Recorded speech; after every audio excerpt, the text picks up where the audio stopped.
اب باہر کا دھیان رکھنا، یہ نہ ہو کوئی آ جائے۔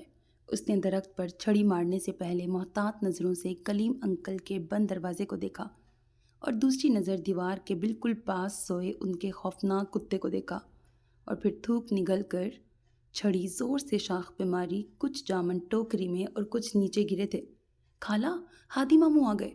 شانی، جس کی ڈیوٹی گیٹ پہ لگائی تھی، اتنی زور سے چلایا کہ بوکھلاہٹ میں اس کے ہاتھ میں پکڑی ٹوکری نیچے سوئے کتے پہ جا گری۔ وہ بھی ہڑبڑا گیا اور جو اس نے بھونکنا شروع کیا تو وہ رونے والی ہو گئی۔ اس سے پہلے کہ وہ اترتی، ہادی اپنی بائک سمیت اندر تھا۔ گھبراہٹ میں اس نے سیڑھی سے اترنے کی بجائے چھلانگ لگا دی۔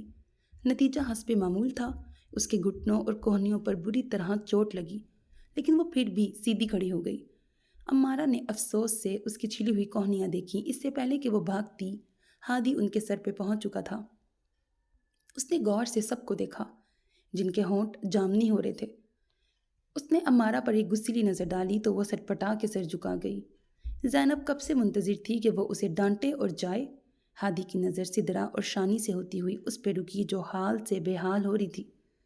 تبھی دیوار کے اس پار کتا پھر بھونکا تھا اور وہ اچھل پڑی۔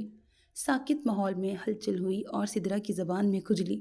ہادی ماموں، جامن کھائیں، زینب خالہ نے وہاں سے اتارے ہیں۔ اس نے ہاتھ اٹھا کر دیوار کی طرف اشارہ کیا۔ ہادی جو اندازے لگا رہا تھا، اس کی سدرا نے گواہی دے دی۔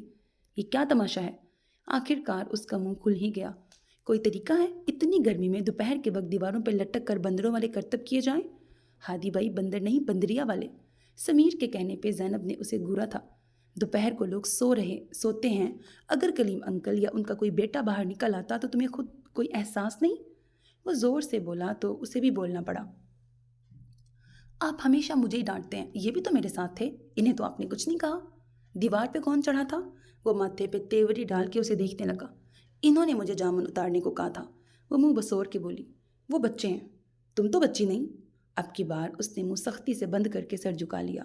بھائی وہ، زینب پر مسلسل برستے دیکھ کر امارہ کو درمیان میں کودنا پڑا۔ تم چپ رہو، تم اسے منع نہیں کر سکتی تھی، دیکھو اس کا حلیہ۔ ہادی نے اس کے بازو کی طرف اشارہ کیا۔ آئندہ اگر تم نے یوں بندروں والی حرکتیں کی نا تو میں آنٹی سے تمہاری شکایت بعد میں کروں گا، پہلے خود تمہیں دیکھ لوں گا۔ اس نے انگلی اٹھا کے اسے وارن کیا تھا۔ اور بھاگو تم لوگ، سدرا اور شانی کو کہہ کے وہ اندر کی طرف مڑ گیا۔ یہ سمجھتے کیا ہے خود کو؟ زینب نے قہر آلود نظروں سے جاتے ہوئے ہادی کی پشت کو گھور کے کہا۔ میں کیا شوق سے چڑھی تھی دیوار پہ؟ تم نے کہا تھا، اور ڈانٹ بھی مجھے پڑی۔ میرے عزیز لسنرز، ہمارا آج کا ناول کس پہ بیس کرتا ہے؟ ٹھہرو بتاتی ہوں، یاد تو کرنے دو۔ ہمارا آج کا ناول بیس کرتا ہے، روڈ ہیرو ہوتا ہے، ہیرو اور ہیروئن کی نوک جھوک چلتی ہے، دونوں ایک دوسرے کو بالکل پسند نہیں کرتے، دونوں ہی نیبرز ہوتے ہیں، بچپن سے ایک ہی محلے میں رہتے ہیں، اور چڑ ہے دونوں کو شدید قسم کی۔ ہیرو ہیروئن کو بالکل پسند نہیں کرتا، اس کی لاؤبالی بچوں والی نیچر کی وجہ سے۔